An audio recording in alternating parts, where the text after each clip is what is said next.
నేను రాను బిడ్డో సర్కారు దవాఖానకు అన్న పాట ఎంత పాపులరో మనకు తెలుసు. ఇలాంటి సాంగ్ థీమ్తోనే ఎత్తుకున్న ఓ లీడర్ ఏడుపుగొట్టు రాజకీయం గురించి తెలుసా? అయితే మేము చూపిస్తాం. ఏం జరగకున్నా ఏదో జరిగినట్లు, తననెవరో అవమానిస్తున్నట్లు ఊహించుకునేవారిని ఏమంటారు? వారికి ఏదో తేడా అని అనుకుంటారు.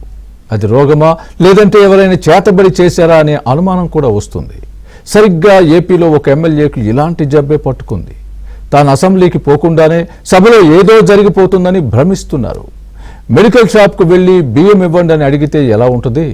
వినడానికి వింతగా అనిపించడం లేదు? సేమ్ ఇలాంటి గొంతెమ్మ కోరికనే అడగకూడన వారిని అడిగి అది ఇస్తేనే వస్తా అంటూ మారాన్ చేస్తున్నారు.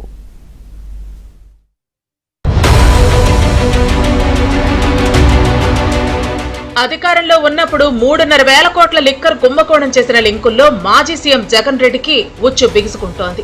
తీగ లాగే కొద్దీ స్కామ్ డొంకలు కదులుతున్నాయి. మద్యం స్కామ్ ను పక్కదారి పట్టించేందుకే అసెంబ్లీ అంశాన్ని ప్రస్తావిస్తున్నారు జగన్ రెడ్డి. కంటెంట్ లేకున్నా ప్రెస్ మీట్ పెట్టి ఊకదంపుడు ఉపన్యాసాలు ఇచ్చి కూటమిపై కుట్రపూరిత మాటలు, విషపు విమర్శలు చేశారు. 11 సీట్లు ఉన్న వైఎస్ఆర్సీపీ శాసనసభకు హాజరై ప్రజా సమస్యలు చర్చిస్తే ప్రజాస్వామ్యబద్ధంగా ఉంటుంది. At the same time Jagan జమానాలో జరిగిన అవకతవకలు, కుంభకోణాలపై అధికార పక్షం అడిగే వాటికి సమాధానం ఇచ్చుకునే ఛాన్స్ ఉంటుంది. ఈ నెల 18 నుంచి జరిగే అసెంబ్లీ సమావేశాలకు హాజరవకుండానే తమకు సమయం ఇవ్వరనే అపోహలు, అనుమానాలు పెట్టుకున్న జగన్ రెడ్డిని ఏమనాలి? ఉన్నది ఏకైక ఒకే ఒక్క పార్టీ ప్రతిపక్ష పార్టీ. కనీసం మల్టిపుల్ పార్టీస్ అన్న అపోజిషన్ లో ఉన్నాయంటే అది లేదు. ఉన్నది ఏకైక ఒకే ఒక్క పార్టీ ప్రతిపక్షం. ఆ పార్టీని కూడా నువ్వు ప్రతిపక్షం అండంలా. ఆ పార్టీ నువ్వు ప్రతిపక్షం ఎందుకు అండంలా?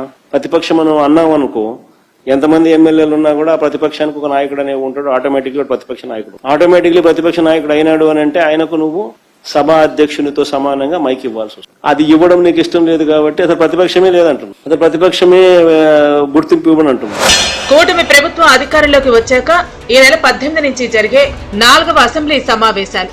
వీటికి జగన్ రెడ్డి హాజరవ్వకుంటే నిబంధనల మేరకు వైసీపీ ఎమ్మెల్యేలపై అనర్హత వేటు పడుతుందని కూటమి నేతలు రీసౌండ్ చేశారు.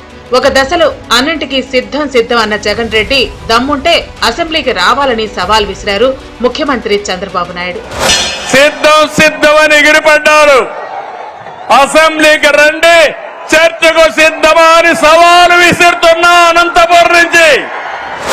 జగన్ రెడ్డి తీరుపై అంచనా ఉన్న శాసనసభ డిప్యూటీ స్పీకర్ రఘురామకృష్ణరాజు మరో బాంబు పేల్చారు. పులివెందుల ఎమ్మెల్యే పోస్టుకు ఉప ఎన్నిక వస్తుందని, జగన్ అసెంబ్లీకి హాజరవ్వకుంటే జరిగేది అదేనని కుండబద్దలు కొట్టారు రఘురామకృష్ణరాజు.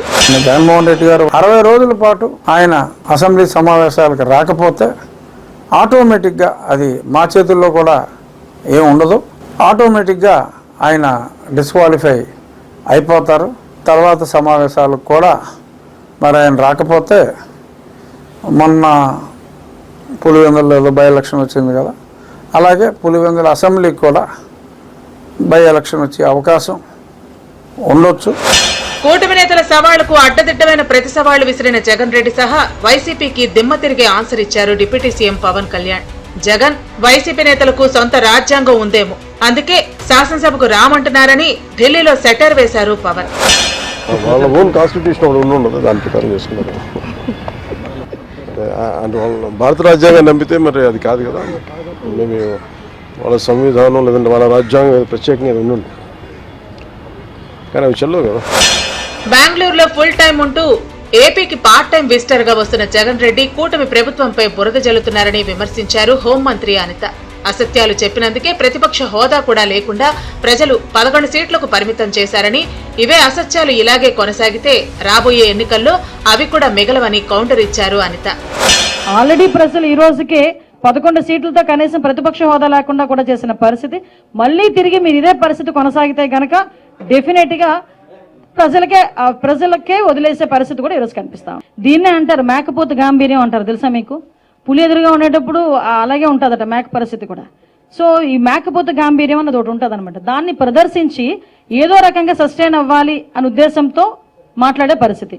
నేను ఒకటే అంటున్నా, అసలు పగటి కళ్ళ కండం ఎక్కువైపోయింది జగన్మోహన్ రెడ్డికి. సో ఇంకా మళ్ళా నేను వస్తాను అన్న తీరులో ఉన్నాడు.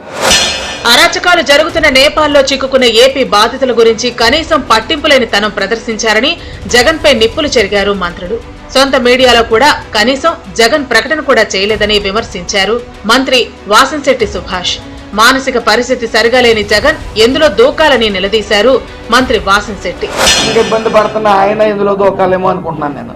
ఎందుకంటే ఆయన మానసిక అయితే మీరు అంటున్నారు ఆయన మొన్న విజయవాడ వరదలు వచ్చినప్పుడు వచ్చాడు, ₹1 ప్రకటించాడు. ఎవరికి ఇచ్చాడండి? అవి మనం ప్రశ్నించాం. అలాగే ఇప్పుడు మన నేపాల్లో 215 మంది ఇరుక్కున్నారు, ఇబ్బంది పడ్డారు రావడానికి. కనీసం ఒక్క స్టేట్మెంట్ అన్న ఇచ్చాడు అతను.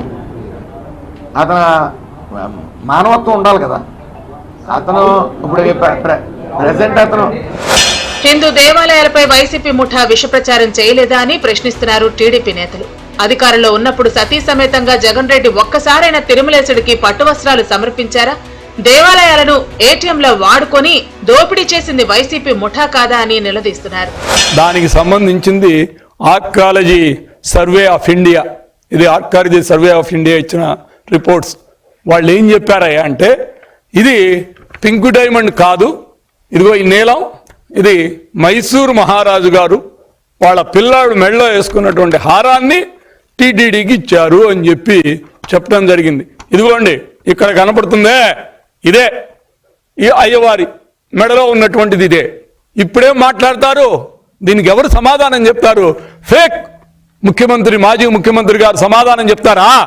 లేకపోతే ఫేక్ ముఖ్యమంత్రి గారితో తిరుగుతూ ఉన్నటువంటి సభకు రాసామి అన్ని వివరంగా మాట్లాడుకుందామంటే ఊహు అంటారు. పోనీ కనీసం నీ జమానాలో కరెక్ట్ గా ఏం చేశావో నీ వాళ్లతో కోర్టుల ముందు విచారణ సంస్థలకు చెప్పించన్నా నోవే అంటూ తన రాజ్యాంగం ప్రకారమే నడుచుకుంటూ ప్రజల చేత ఎన్నికైన కూటమి సర్కారుపై అంతులేని అభండాలు, అడ్డదిడ్డమైన ఆరోపణలు చేస్తే ఎలా ఉంటుందంటే వైసీపీ అధినేత పులివెందుల ఎమ్మెల్యే జగన్ రెడ్డి తీరులా ఉంటుందంటున్నారు వరుస పరిణామాలు గమనిస్తున్న జనం.